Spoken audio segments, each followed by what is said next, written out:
Brothers and sisters, this past week I came across a story that I like, and I hope you will like it too. Once upon a time, there was a young prince. The prince was very handsome, except for one thing. He had a crooked back. This birth defect caused him great sorrow. It also kept him from being the kind of prince that he really wanted to be for his people. And one day, the prince's father had a brilliant idea.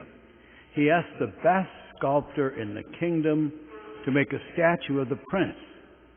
It should portray him exactly as he is, except with a straight back. The king wanted his son to see himself as he could be. And when the sculptor finished the statue, it was truly magnificent. It was so lifelike that you could mistake it for the prince, except for the back. And the king placed this beautiful statue in the prince's private garden. And every day the prince would go out to the garden to study or to read. He looked longingly at the statue. And one day he noticed that when he concentrated on the statue, his heart beat a little faster, and he was able to dream a little better. Months passed.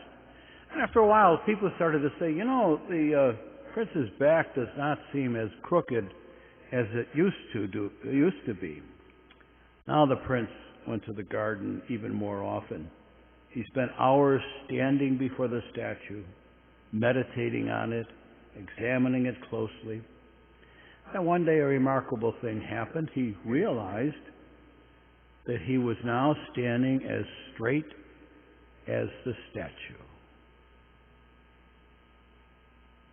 Well, that story is sort of a parable. It's a parable about you and me. We too were born to be a prince or a princess, but we had a defect that kept us from being the kind of person we were really meant to be. And then one day our Father in heaven sent His only Son, Jesus, into the world. Jesus is the perfect image of what you and I were born to be and could be. He stands spiritually straight and beautiful. And when we look at Jesus, our hearts can beat faster and we can begin to dream dreams. But that's as far as the story goes. It's still unfinished. It's not complete. Whether or not we become like Jesus is something still to be decided. Whether or not our story will have a happy ending, like the story of the prince, is yet to be determined. Well, what needs to happen if our story is to have a happy ending? Two things. One of the things that needs to happen is we need to take time every day to sit in the presence of that statue. What I mean is to sit in the presence of Jesus. And in order for that to happen, we have to set aside time for that to happen. You remember back in January we had a stewardship of time campaign at the beginning of the new year. We asked people to make a commitment to set aside some time in the new year to deepen their relationship with God. We called this an investment of time because, like an investment of money, it's something you contribute now in hope of getting a greater return in the future. And that's exactly what happens when you invest time in developing a relationship with God. That's true, by the way. That's true in any relationship. When you invest time in a relationship, the relationship is going to get better. It's the law of life. And our slogan back then was, yes, time flies, but you can be the pilot. About 800 people filled out a commitment form, which was really a great response. So the first thing we can do is to decide to invest some time, just like the prince did. If you spend 15 minutes a day on this project, you will notice a difference in a matter of weeks.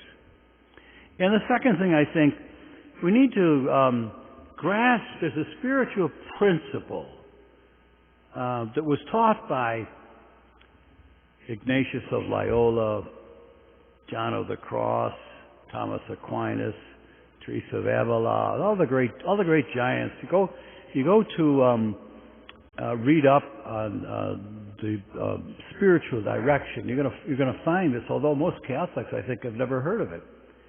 And it's this: when you're reading the Scriptures, so you're going to spend time now in the presence of Jesus, particularly Jesus in the Gospels.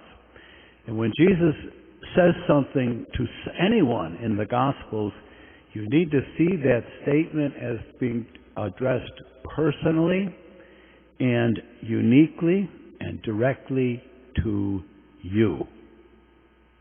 So if Jesus says something to Peter or James or John or the crowds, make that a very, very personal thing. In fact, put your own name in there too. For instance, from today's gospel, I would say Jesus is saying, Thomas,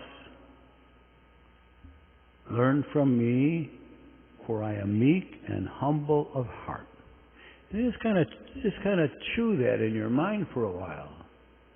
Or again, from today's gospel, Jesus is saying, Thomas, come to me. You labor and are burdened, and I will give you rest. I think you get the idea. So, to recap, if our life is going to have a happy ending, if we are going to grow more and more into the image of Christ as the Prince grew into the statue's image, we must do what the Prince did. We must take time, and we must study and ponder Jesus in the Gospels, just as the Prince studied and pondered the statue.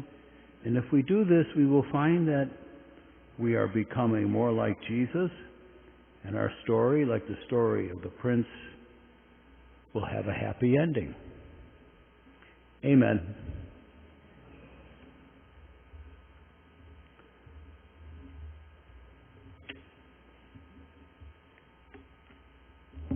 I invite you now to join us as we profess our faith using the